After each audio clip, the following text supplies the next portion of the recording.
And Deputy Director of Concerned Veterans of America, John Byrnes, is urging Congress to fix a system that's denying health care. Here's One America's John Hines. I'm here with John Byrnes. He is the Deputy Director of Concerned Veterans for America.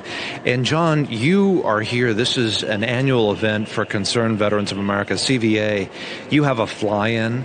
It is a grassroots effort to meet with lawmakers, members of Congress about medical health care for veterans. Why is it necessary for concerned veterans to come here on a grassroots level and meet with lawmakers about health care?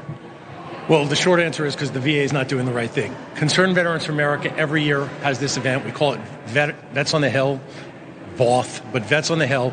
And it's an effort by our staff, and this year we included 10 select volunteers, grassroots members, veterans themselves, who've suffered from VA health care. And the general idea of the effort is to convince Congress to continue to provide oversight and to craft the kind of bills that will finally fix veterans health care in a way that serves veterans' needs so that veterans get timely, quality health care.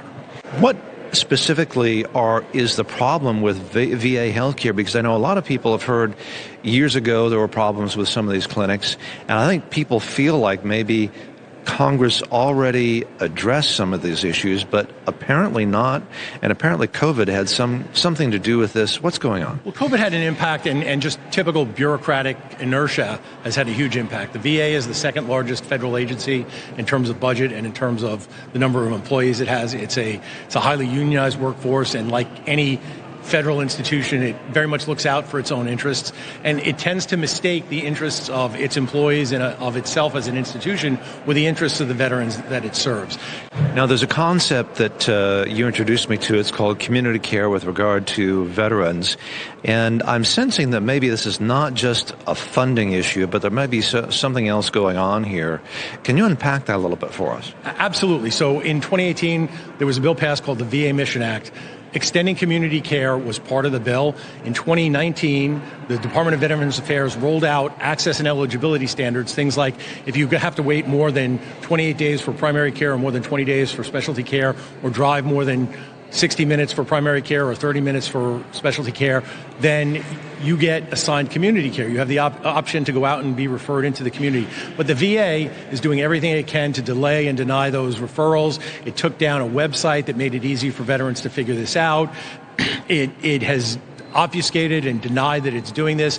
It manipulates the wait times, the old juking the stats joke from television shows, but the VA is actually doing that. They're manipulating wait times, and just like we saw in 2014, reporting data that's inaccurate to other authorities, including Congress, so that they don't have to refer veterans out to community care, because they prefer to keep a large workforce that they say is serving veterans, but typically VA doctors are only seeing something like 6 patients a day. That's far below the standard of normal civilian community hospitals and community providers.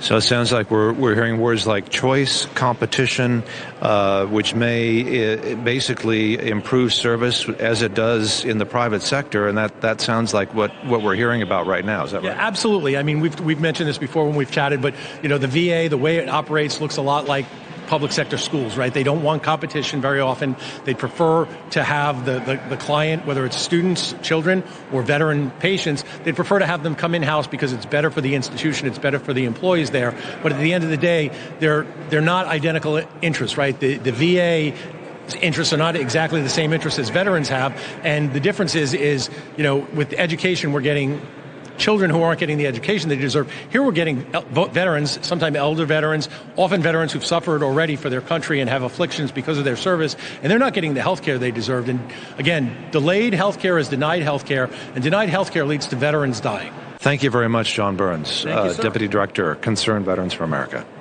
Thank you, sir. Appreciate it.